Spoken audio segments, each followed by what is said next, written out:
Ready? Listen. What's going on, everybody?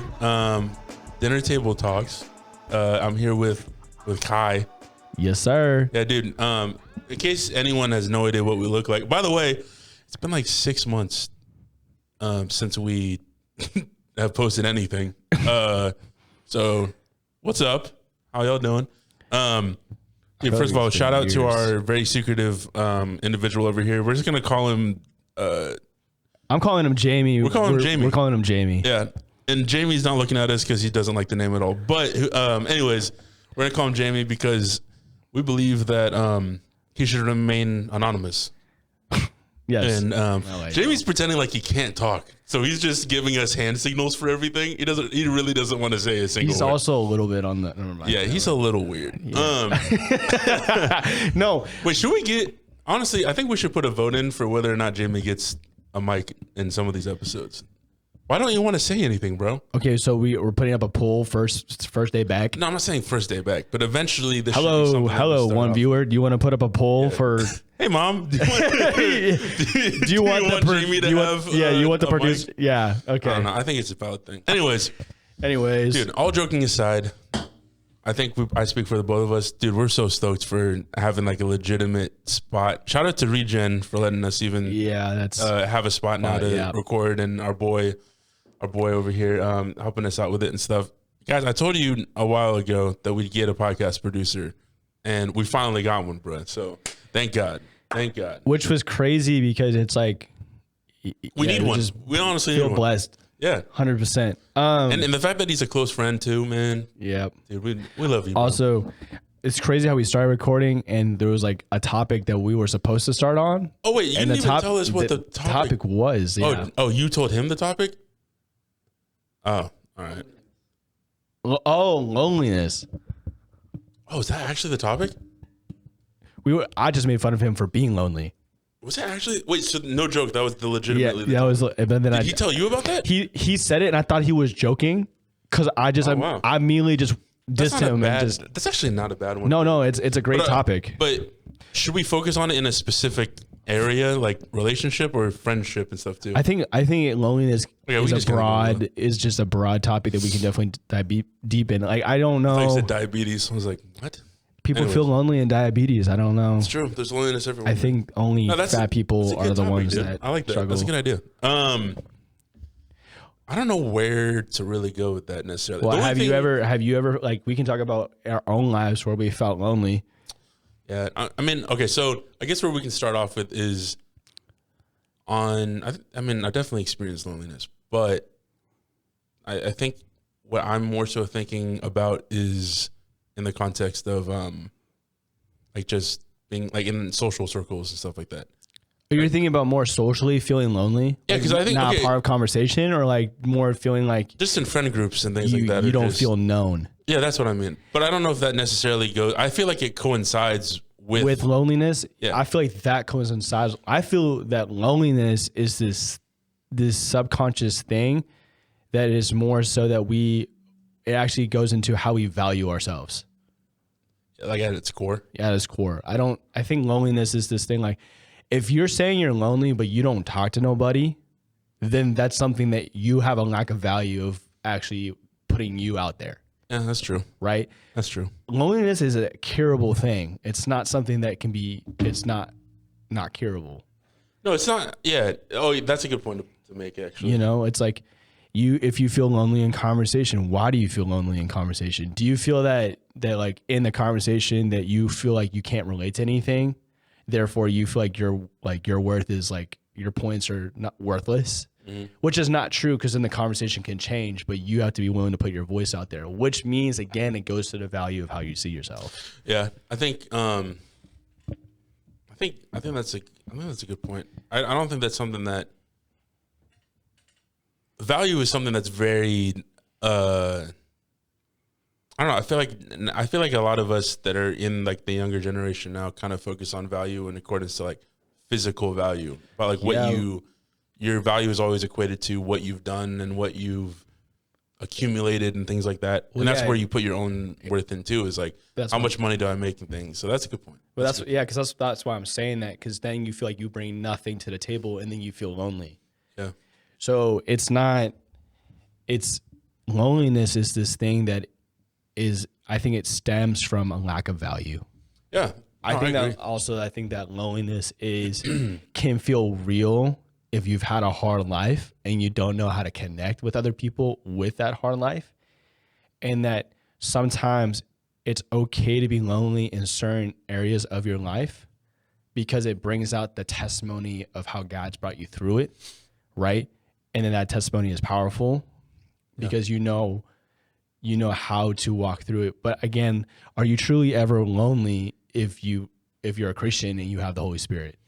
Dude, Like, awareness is such a huge part of this conversation for sure. Yeah, like are you truly lonely? Like I'm just thinking about that because I'm like, every time I've ever felt lonely, and I'm like, so am I just dissing my God right now that he doesn't hear me? Like that he doesn't know how I'm feeling, or he doesn't know like what's going on? Like, or am I rejecting the community that he gave me and saying, oh, they're not good enough? Yeah. Because then there's a sense of entitlement. Yeah, that's true. Right? That's true. Because dude, that's real though. The denial. Yeah, because think about it. You come back from a ministry school, everybody hyped on Jesus. You come back home and you come back to your own church and you're like, nobody's at where I'm at. Yeah. I can't talk to nobody. And then you feel lonely because you feel like you don't have the same friends. You don't got all this. When reality is that you truly haven't talked to anybody to really try to connect because you just think in your head that nobody can connect with you. Mm-hmm. I think loneliness is a really interesting thing when it comes to, I guess, our generations and things like that, is because I think loneliness is always associated with relationship when it comes to like being with somebody. Okay. And that's a fair point. And then when it comes to like anything outside of that realm, let's say like with just social circles and stuff. Yeah. Actually maybe it's not so true, but what I was gonna say is I feel like it's more often something you see when in social circles where it's like it's easily deniable, you know, where it's like it's easy for someone to write off like I'm not actually lonely, I just don't get along with these people or whatever. It's like I still see them as my friends and my people and my crowd or whatever. I also think that loneliness is a choice though. I think sometimes sometimes loneliness evolves into isolation. Oh yeah, dude. We'll have to get into that. I could talk about that for hours, man. Like I think loneliness gets really dark is when it turns into isolation. Yeah. So, but like to go back on the point, there is a healthy loneliness though. Well, that's solitude. Yeah. That's not loneliness. Yeah. So that's what I mean. So, it's also making sure that our vocabulary when we talk about things, we're saying the right words. Yeah. I feel like a lot of times when people are actually doing good and they're talking about, oh, well, this season's been lonely, or they said, no, this season's been a season of solitude, where it's like, I've been alone, but God's been forming me, right? Because when you say lonely, it sounds depressing. Yeah, and right? It is. There's moments of life where you do feel lonely, but it's a feeling. So again, I'm trying to backtrack to when you talked about relationships. It's like, if that is where a lot of the generation put the word loneliness and they put it in they put that topic of like, oh, well, like loneliness belongs in this area, which is relationship. I think a lot of times that coincides of how somebody's feeling and again, how they're being valued in the relationship. Right. Yeah. So I think a lot of times it comes to that, like it's like you don't feel seen or you don't feel like your visions are aligning, so you feel lonely and all these different things, and it's a lack of communication. Yeah.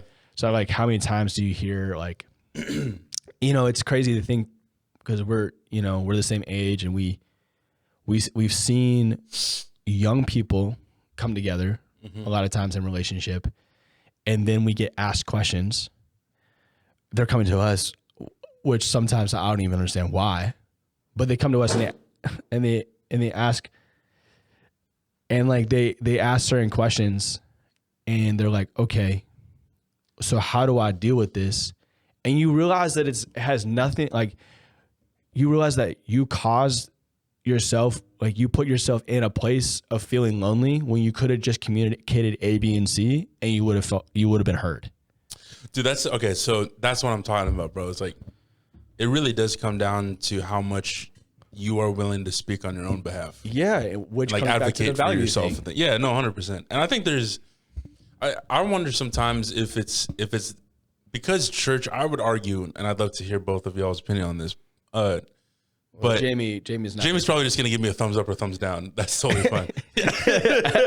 But anyways, I feel like that has to do loneliness culture has, at least in a Christian environment, is a lot of times attached to the fact that churches naturally, as humans, because we're human beings, we are very cliquey when it comes to community in social circles. I don't know if any of you guys would agree with that, but that's hard because I feel like, I mean, I don't know, but I mean, Jamie's pretty, like, would you consider yourself pretty social as a person? No. Okay. So, No. okay. The reason I'm asking those is because you're very comfortable in the circles that you are. So like people would assume that you, like if you're with people that you're comfortable with and you're an introvert, more of an introverted type of person, like you're always going to be, it's always going to be assumed that maybe that person is more social than they really are. And so my point in saying that is like in church culture, especially when you go to a church, like I'm a part of Twin Lakes, which is, if you guys, most of you guys are listening are going to be from the Santa Cruz area, so you know what Twin Lakes is. Regen is also a pretty decently sized church, and I would say, right, like it's pretty good size. Yeah, community. it's a good sized community for sure. But it's probably more like a family, like more small church. It's definitely on the smaller side, which I appreciate. Yeah, Which is good. It's a good thing. I'm just saying. So this is what I'm getting at is like, I think sometimes in no matter what church environment you're in, it's really easy to like get caught up in this cliquey culture of just like certain groups in certain places and the stuff like that. Like my point is yeah, you will always at a church go to a certain after church when everyone's done, everyone's prayed out go and to stuff your like friends. that. You go to your friend group, bro. yeah, of And course. now, however, you and I are people that we're the ones that are going around and saying hi to all the different groups and stuff because we're those types of people where it's like we're connected to a lot of different ones. Yeah, So we're always saying hi. Like for example, when we're at the hub together and I see you there, you and I are usually the one that are, and not that we're the only ones, but my point is like I always see you walking around and saying hi to everybody. yeah, But you can see that there's certain sections of people that are all together. yeah, 100%. And you see that in anything, bro. Like you go back to school days, bro, and it's like you go out for recess or something like that. Well, and it's like everyone groups up into their own thing. Maybe not as much as they do now, but it's like I would say, dude, it happens at weddings too. Like Yeah. I can name tons of different. I think what places in you're which that's what you're getting at though is the reality of how like people get comfortable, Yeah, that's what I'm pointing. right? So people get comfortable with their friend group or get comfortable with who they go to and who they talk to. Mm-hmm. And stepping out of your comfort to go socialize with somebody you don't know or you don't have Yeah, any like not fun. it's When you have no connection. when you have no connection Yeah. to them. When there's no it feels, foundation. this is gonna sound like great, but it feels dangerous. Yeah, And in that moment of like sensing like, oh, this is dangerous, we tend to play the safe card, so therefore we go to the group that we know, right? Yeah. So the crazy part is, do you feel lonely when your group is not there? Mm-hmm. Like when your group and you don't have the people that you normally connect with, do you feel lonely? yeah, And it's like, how much value are you putting into the group that you're in? yeah, So if you have that feeling of feeling lonely when you're like those people are gone, then that can show you how much value you're placing in that. yeah. I think I agree with that 100%. I think the other way I look at it too is like it takes a lot, in my opinion, and maybe that this is specifically just for like the Christian bubble. Okay. But I don't think I would say this is too far off. Like there's certain people I know that are really good at no matter where they are moved to in life. Like Yeah. like there's a lot of like I have one friend, she just recently last year ended up like transferring from a church up here down to LA, which is closer to where she was going to school at the time. Yeah.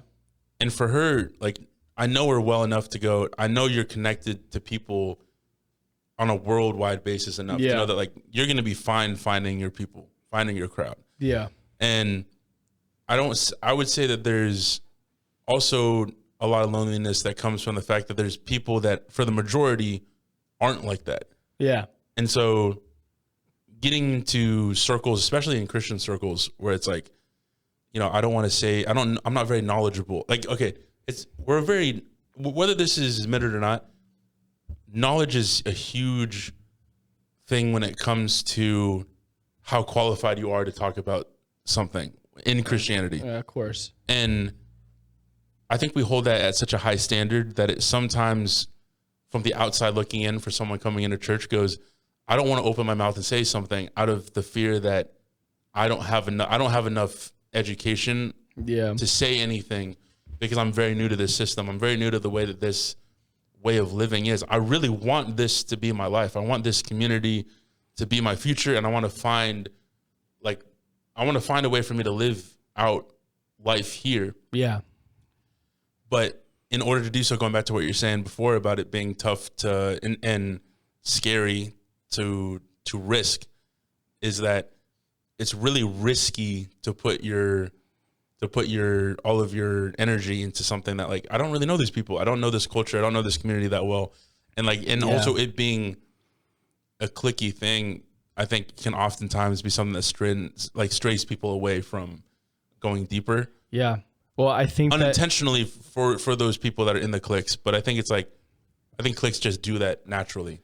In the sense of loneliness, like, I think that a lot of times feel lonely because a lot of people don't know how to develop relationships. Mm-hmm. If you struggle with socializing, or you struggle with building community in those pockets of things, the deeper root is not just a value, but it's actually your intimacy level. And are you willing to actually start like moving in that direction? Yeah. Growing intimacy, like a space for that. So it's like, I agree with that. I think that a lot of people who struggle with loneliness or struggle with just being more social tend to actually have a lot of like more kind of trust issues, more like in the sense that their walls are high. Mm-hmm. Like they're like, oh wait, but I can't go, like what will happen if I let them in? Like I can't just. Yeah, you get those overthinking mentalities. Yeah, so and then you create this distance. Yeah. And it's like anyone's vulnerable to do that too. Right. Yeah. So it's like, but when we create this bubble, when we go outside the bubble, that's why we feel the danger. Yeah. Yeah, no, 100%. But I don't want to add on to that too is I don't want to present what I said as an excuse for people not to press into the communities that you're in. I'm just pointing out that like that's important in order for you to tackle an issue, it's important to know like where the root of this comes from and ultimately where everything else derives from. And and because I think I wouldn't say I'm in ministry right now, but I'm on the support team staff side of things when it comes to the young adult things over at Twin Lakes and stuff. And I think like one thing that they're always trying to promote over there is just like befriending someone every week, like trying to make a connection to someone new and stuff. And I think that's really important. I think that's cool. And it's also a good skill set in general just to have. But I think a huge thing that I've noticed, like a lot of the guys that I try to talk to are usually end up being ones that are kind of socially awkward or kind of new or getting comfortable in their social skills and stuff. And I guess my whole thing is like and I've talked to my pastors about this before. I think in order to get out of loneliness, you have to, and this is maybe a very obvious point to make, but I think you also have to put forth effort to do that. Well, yeah. And I think that's something that's not talked about enough is like social circles are very rarely are something that you get invited into. And because of that, you're automatically in it. And it's like, oh, you're a, what's the right word I'm trying to use? You're like a staple here. Like, you know, like you're like, this is your group, bro. Like you're invited here. It's like, you have to be intentional about sticking in and like checking in with those people and stuff like that and pressing in deeper. And that's where there's always going to be a little bit of a contention when you're on the start of that to go, do I decide to go further with these people and do I trust them enough to do that? And that's all, you're always going to have that risk. There's always going to be that little like angel devil thing on your shoulder, that conversation you're having with yourself to kind of debate whether or not this is like a safe place to have. And I don't think you'll ultimately know that answer until you really risk putting yourself forward enough to be able to find that out for yourself. I think that the thing that kills loneliness the most, though, is intentionality. 100%. Right? So it's like word of the day. Intentionality. So it's like when we're intentional with people and we actually go to people and talk to them and actually, you know, ask them about their day or anything like that, showing the intentionality of like being so intentional to talk to them makes them feel safe, right? Helps them to feel that they're in a bubble where they can actually like, oh, I can actually talk to this person. This person cares about me. And sometimes it's not just a one-day thing. It's being consistent in your intentionality. Yeah. Right? Showing up every day. And a lot of times it's like God has made people who are really good at that. So the people who are struggling with loneliness most likely are struggling with isolation and also don't know how to be truly vulnerable with somebody because they've been so hurt or they just don't know how to share that part of their life. God always will move somebody to be that person so God can actually spark something in them to become more of the person who's going to talk and who's going to be in that place, right? And I think a lot of times that what loneliness attracts is fear, right? So I really believe this is that when we feel lonely, it's easier to fall for the trap of fear and worry and all these anxiety, all these different things. And there's moments, I really believe this. I think there's moments where God wants us to have connections with certain people, but just because you feel lonely or have a sense of fear, then you miss out on an opportunity to connect with somebody that God wanted to bless you with. 100%. Right. Bro. So, you know, one of the main reasons why I love the job, like one of the reasons that's really good. I like that. One of the reasons I enjoy working where I work is because God has blessed me with so many different connections.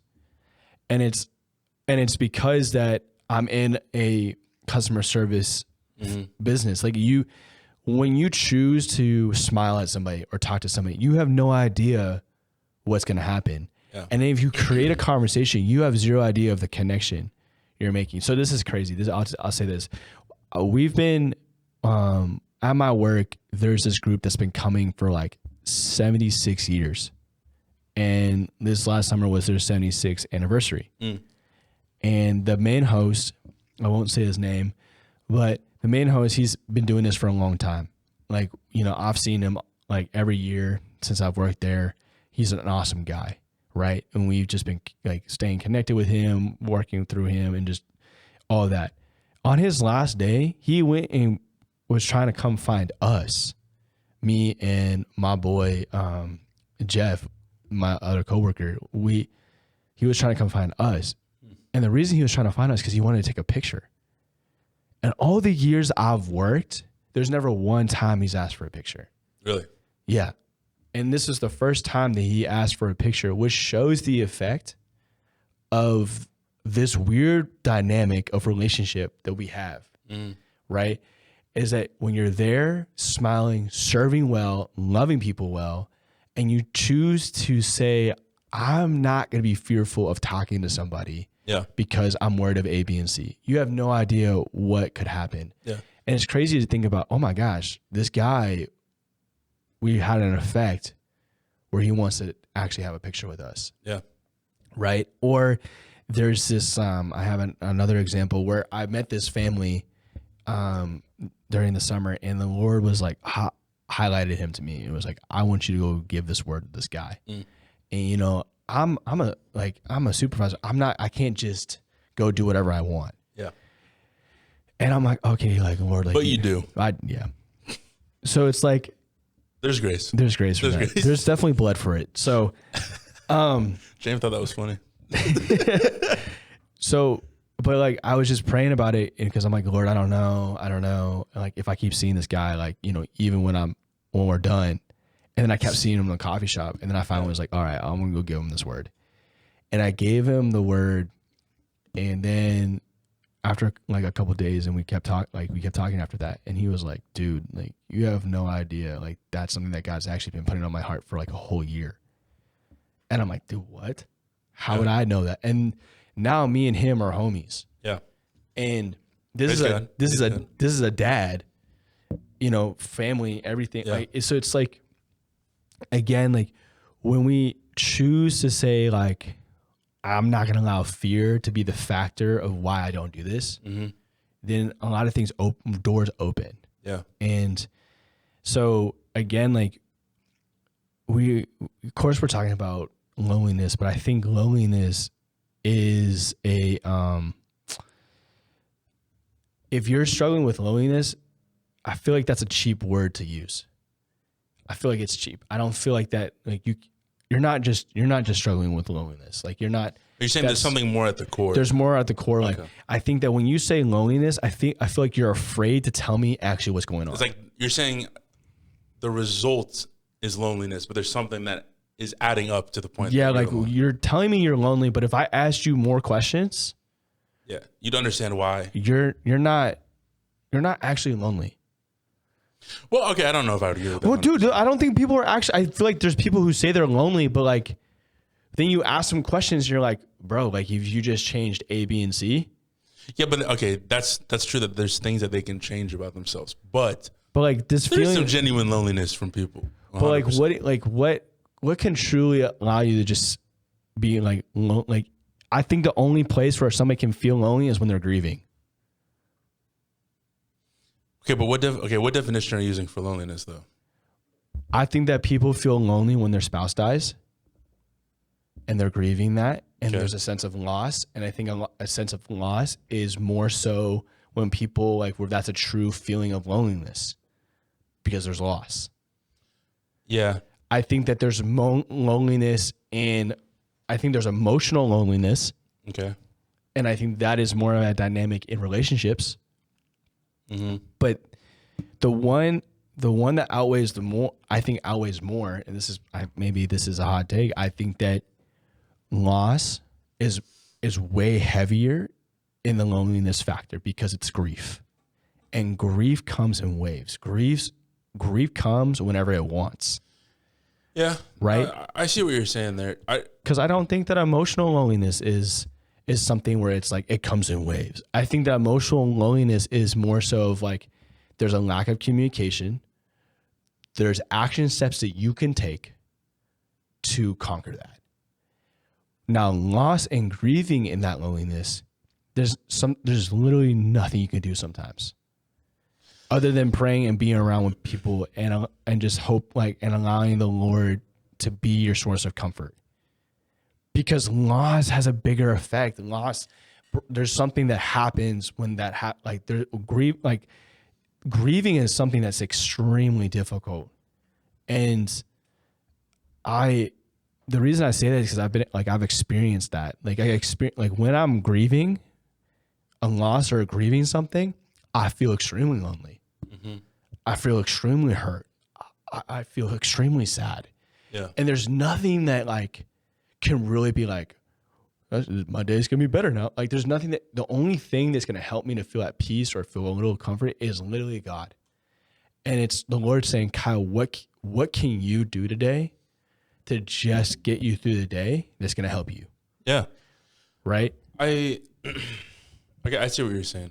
I think Yeah. Go ahead. So I just think that loneliness is a thing that you can conquer easily. But you're talking about it as more of a place of being like, it's the result of something. It's definitely which is definitely true. I 100% get that. I think it's a secondary thing. I don't think that loneliness. You don't think it's the root of something? No, I don't think. No, I agree with that. I don't but ever. It's the same with anger. Anger is a secondary emotion. It's not. True. Right. True. So that's just flat out. Yeah. Because when you talk with therapists and stuff, you talk about anger. They immediately start asking you questions. You're like, oh, I was actually sad. Yeah, I guess loneliness isn't really like a emotion I don't know what you would categorize it as. I feel it's a feeling. Yeah. But it's not a root of something. No, it is the root of something. That's what you're saying. Well, loneliness is a root of something, but no, it's the result of something. Like That's it's what it not. is. It's not the root. It's not the root cause of that. Yeah. I think isolation is a root. Yeah. I think isolation is a really like touchy topic to me, only for the sake that, well, if you know it well, if you've sat in that for a long time, man, and it's something that you struggle with. Did you talk about shame at all? What? When it comes to like loneliness, did you talk about that at all? Well, I think that shame is another result, is another result of loneliness. Yeah, that's what I was gonna say too. Like, bro, that's why I'm saying that loneliness is not the main thing. There's always something else that's No, there. you're not wrong on that. Yeah, Right? I think. Because, like, bro, if you dive deeper into somebody when somebody tells you they're lonely, Yeah. you go, oh, bro, dude, you're just hurt, dog. Yeah. Like, every time. Yeah. I feel like it's every time. But I think to add on to that too, I want to be careful of the way that I say this. I think when it comes to isolation, there's a huge disconnect, even deeper from like just wanting to be around community or anything. Okay. And I don't know. I think isolation is an interesting topic because I do agree that it's 100% a root cause of being lonely. 100%. I mean, that's a very obvious thing. But at the same time, I think there's also a point to make that I think there's a lot of isolation comes from the fact that it does become really comfortable. It's easy. After a while. It's easy to become comfortable with yourself and being isolated and alone by yourself because you've created a bubble for yourself that's comfortable. Mm-hmm. And sometimes, oh, bro, this is coming from me personally. This is just kind of a me thing. I've recognized that isolation creates self-pity, and my self-pity creates entitlements. Mm-hmm. And I'm like, dude, I agree with that, bro. Like, when we isolate ourselves, and again, this is like kind of straying from the topic of loneliness, but I think that it all still comes together. You're like, when we isolate ourselves, I think that creates a self-pity, and self-pity becomes very comfortable. Yeah. And sometimes it's easy to get people to validate your self-pity. Therefore, isolation looks more attractive. Mm-hmm. Yeah, you start making excuses for yourself. Exactly. On like, and this is why I'm here and all that. And then I agree with that. And then you're straying away from accountability. Yeah. Right?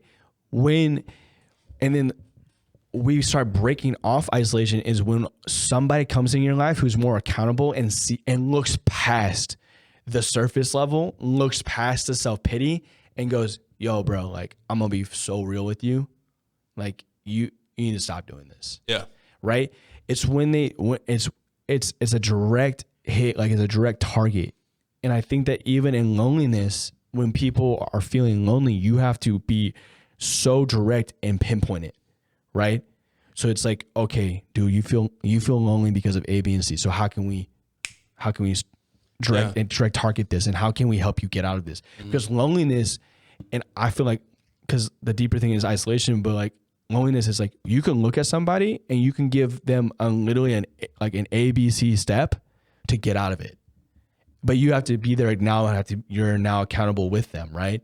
So I really think that loneliness is this thing that we can actually get out of very fast if we're willing to put in the work of actually moving out of the things that are deeper and actually choosing to like allow God to dig up those roots. But that means that you need to be aware.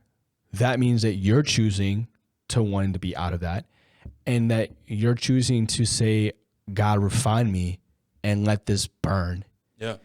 And a lot of people don't want to do that. A lot of people want to be ignorant of what's going on with them. They want to be not aware. Yeah.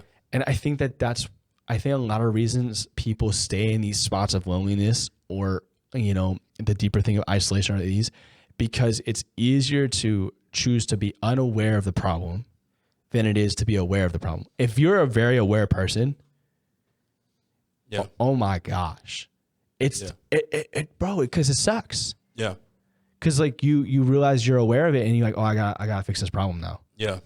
and then you can't. There's no self pity. God doesn't allow you to have this self pity. The Holy Spirit goes, we're not doing that. Yeah. We know where this goes. Yeah. Right. So again, like I just really believe that when it comes to just loneliness and all of that,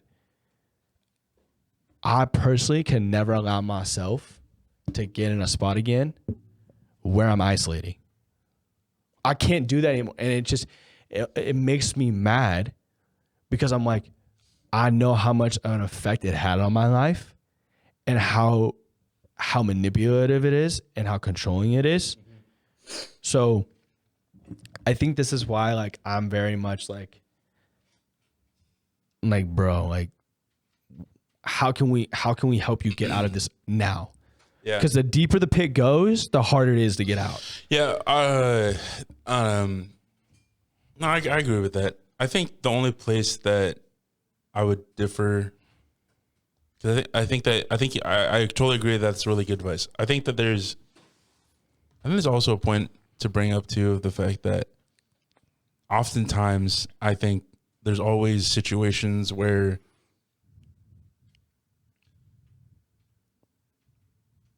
you should, I mean, okay, for my own, this is like a personal thing, but dude, I remember coming back from ministry school, and when I went to Bethel, shout out BSSM and all my fam and stuff. I remember being over there, and I went through a whole thing of God ripped out my entitlement, like out of me that year. And a lot of that entitlement came from the fact that I said so many lies I lied about every single thing in life, and to the point where it was like everything became like a fragment of my imagination. And I like my friendships and relationships weren't like built on anything concrete. It was just these facades of what I thought I wanted people to see me as. And I remember I spent like a year. I remember sitting down with my revival group pastor at the time, and usually like when you meet up with your pastor, it's like, you know, an hour or something like that to meet up with somebody. I remember I was late to mine because my leader like totally forgot to tell me what time it was. Yeah. So I ended up having like 20 minutes with him. And I remember he sat me down and he basically just laid out everything to me. He was like, I just want to let you know, bro, like you have so much, God is not giving up on your dreams and desires of your heart to do his work when it comes to like your ministry and your music and things like that. And he goes, but so you don't have to like try to convince everyone that you're a star. And I remember like hearing that and just like the shame and everything just like flooded into me. Cause like it was calling out the very insecurity that I tried to kill. Yeah. And it like brought it to the surface. And so because of that, of course, there was like a year and a half. I remember my mom used to, like when I moved back home for the summer, I remember my mom used to come in my room and just be like, just see me laying there in bed. And she was just like, what happened? Like, I don't have any energy to like do anything. I don't have any energy to feel anything. And like, because you feel so dirty inside because you're like, man, all these people know that like I've done these people really dirty. Yeah. That I've lied. I've lost their trust. And I remember like spending a year that year just making up with everyone. Yeah. Like there's many phone calls, like a lot of personal conversations, and like by the grace of God, I've earned that trust back, and that was really great. But I'm like, I became so comfortable in isolation, and it was partly out of this thing of I don't want to hurt anyone else again, and I also don't want to be hurt again either. Yeah. And I think the shame and guilt stuff is something that needs to be talked about more for sure when it comes to being isolated, because you're right, it is way easier to just sit there and just be like, yeah, this is just normal. This is my normal. This is my new normal. Yeah. When in reality, that's not the case at all. And that doesn't have to be the truth or anything. No. But I think what I found to help me a lot in those instances was, and you have to be so intentional about this, is when you find you have to find rocks in your life to of course. to rely on, of like people that you can go to go like, hey, I know that you still see, I don't know why you see value in me, but I know you do. Yeah, 100%. And like from you investing in me, I took that. Like my parents were huge, and they still are, like massive rocks in my personal life. And it's like, yeah, I think there's like probably 3 or 4 friends that I can say are also like that. And with those people, it's like the amount of times that they are your foundation, or part of your foundation, to go, hey, I don't believe in myself, but you are allowing me to see like glimpses of who I really am, and what is possible for me to do. See, this is crazy because and just in your story and what you're talking about, like what brought you out of isolation / loneliness was people speaking life and value to who God really sees you as, right?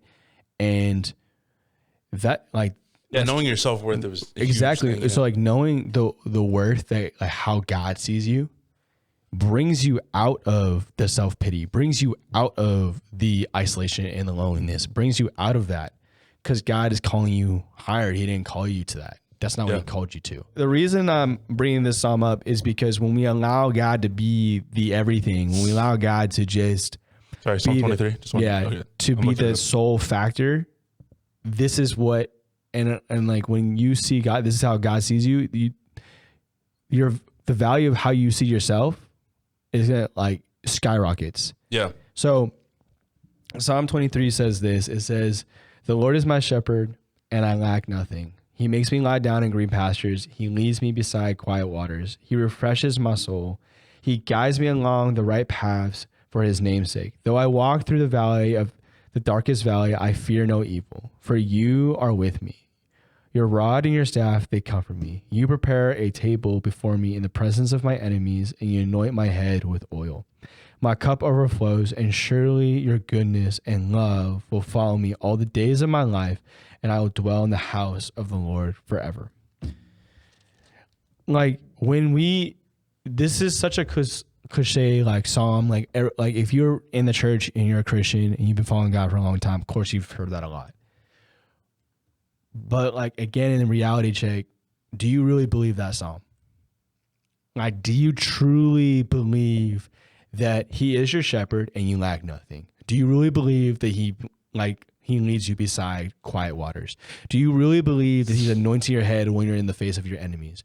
And do you really believe that his goodness and his love is following you for all the days of your life? Mm-hmm. Do you really believe that? Because if you really believe that, then when loneliness comes, you'll be able to reject it. When these things come up here in life, you're able to look to God and be like, God, you have me. Doesn't mean that I'm not saying you can't be sad. I'm not saying that. I'm not saying that you can't be sad. I'm not saying that you can't feel certain emotions. But I'm saying that those emotions don't control you. Yeah.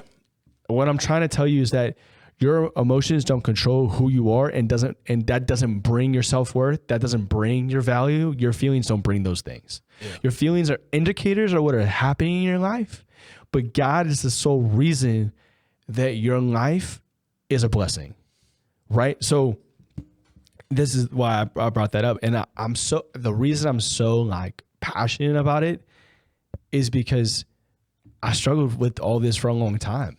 Dude, I don't think there's a single person that I know that has not struggled with some sort of isolation or loneliness type of thing. I think that I'm saying that I'm so passionate about it because of the fact that like I've literally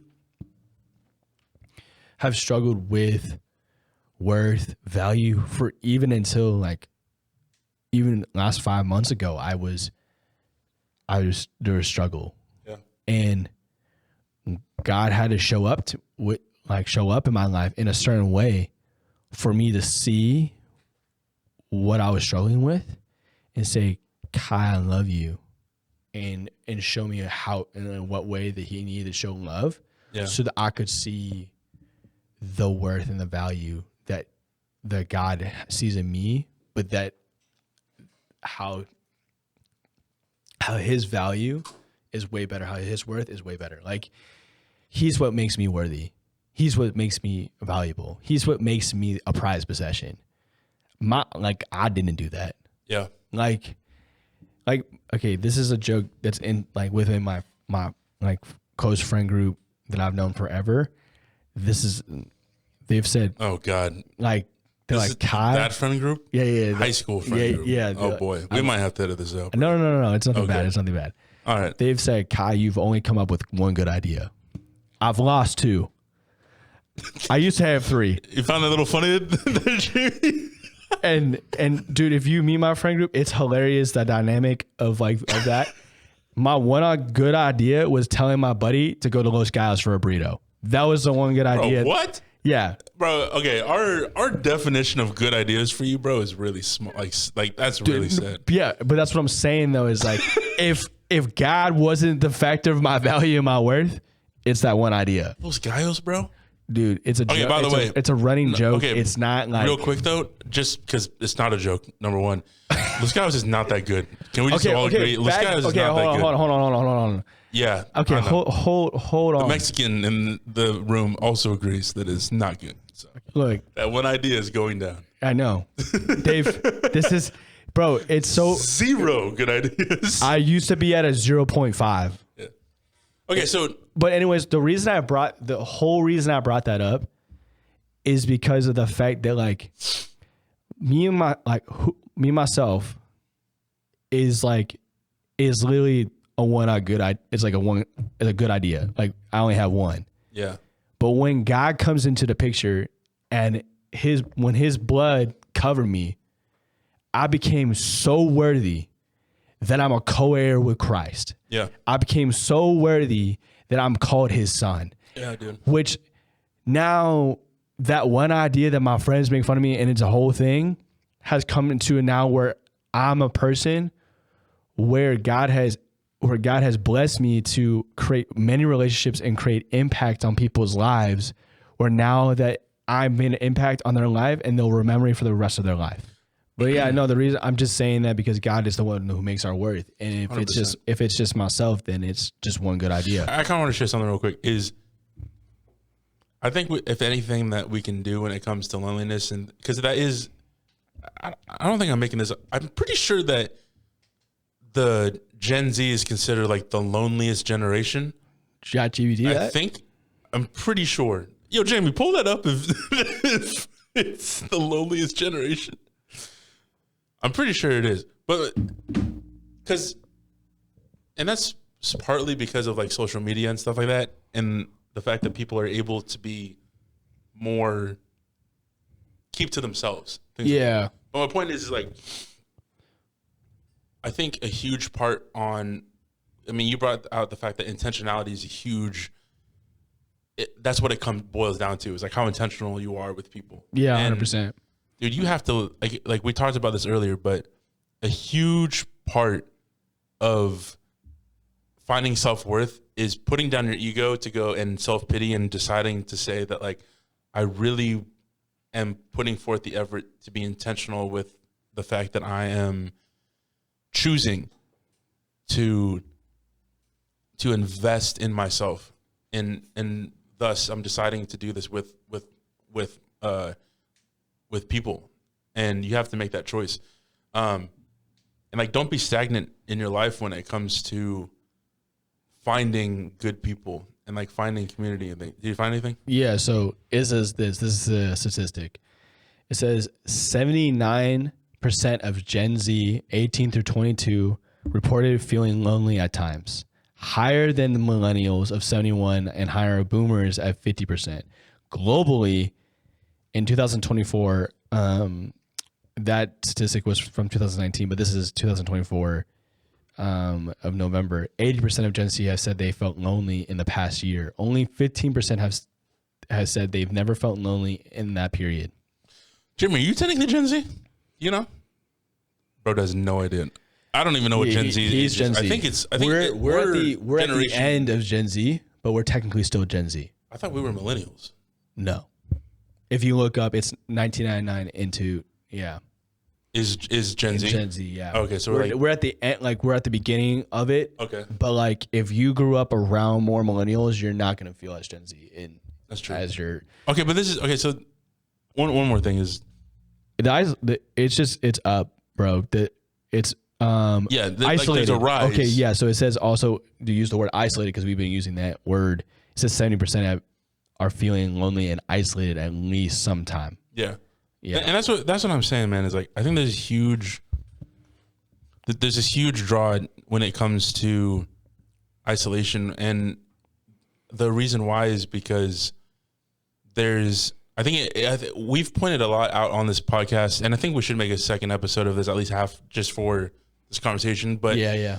we talked a lot about the fact that it does stem from you as a person choosing to invest in yourself and choosing 100%. that. However, there is ways that the community itself should be creating a safe place for you to do that.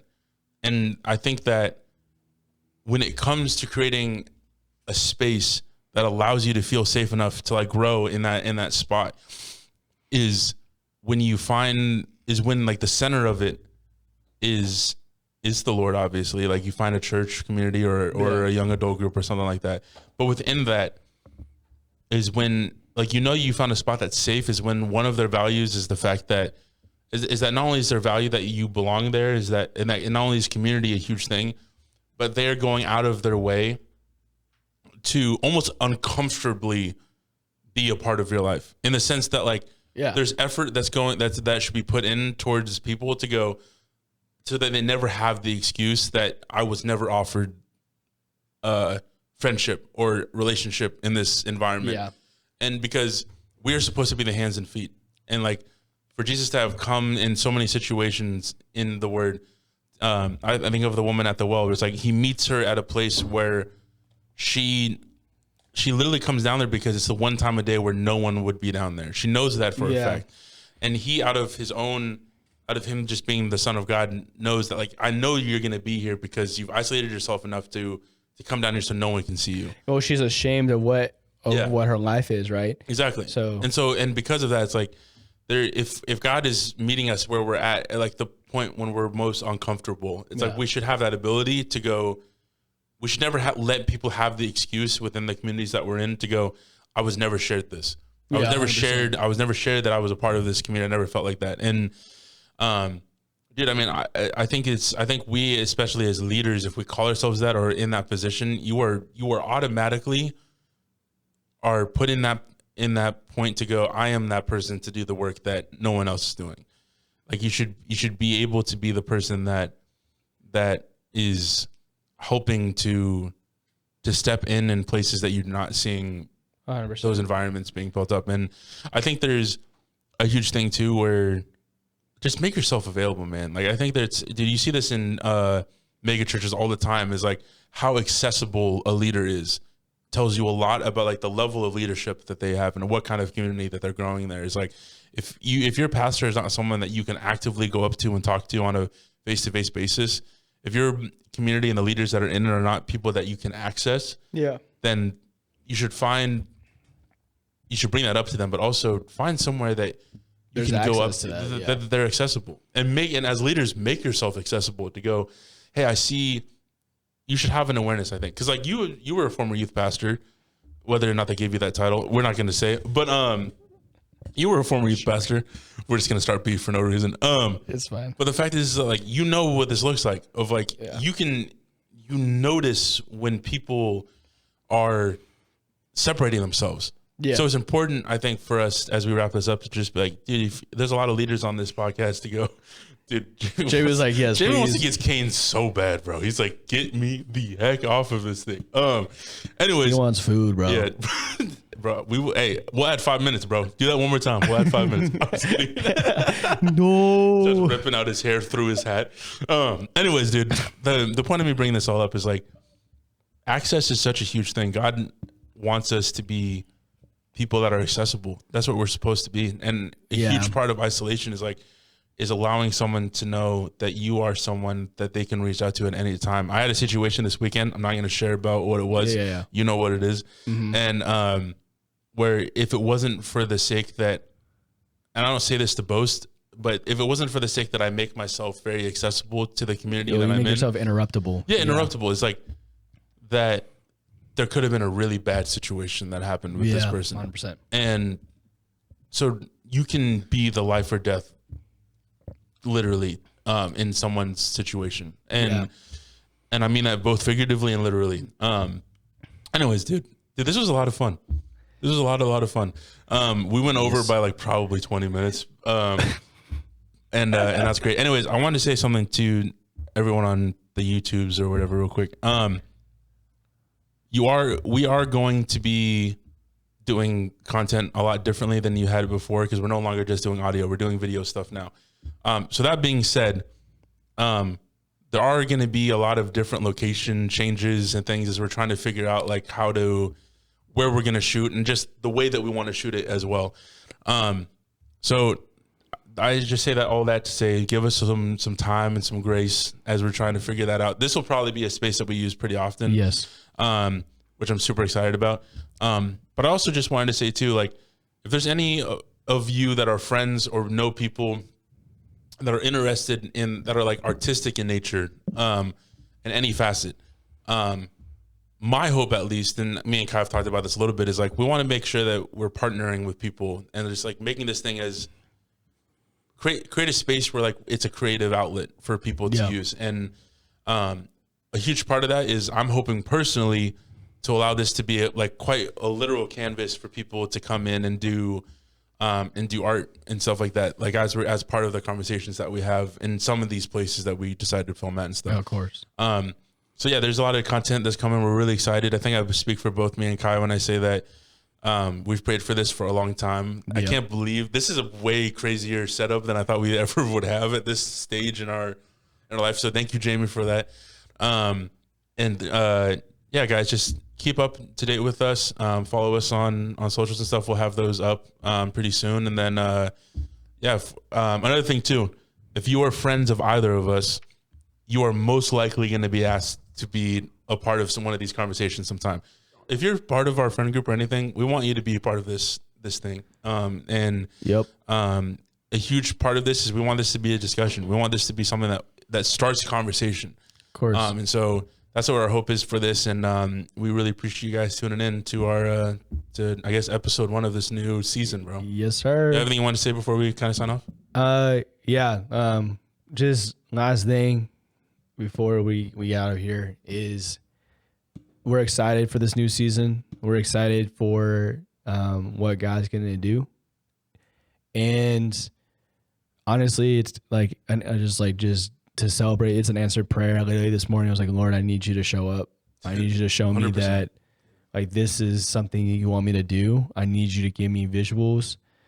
And like literally, I'm not gonna lie, like I love usually celebrating marriage and everything, but like I saw one of my youth students get engaged, and I just was like, Lord, like, is this my life right now?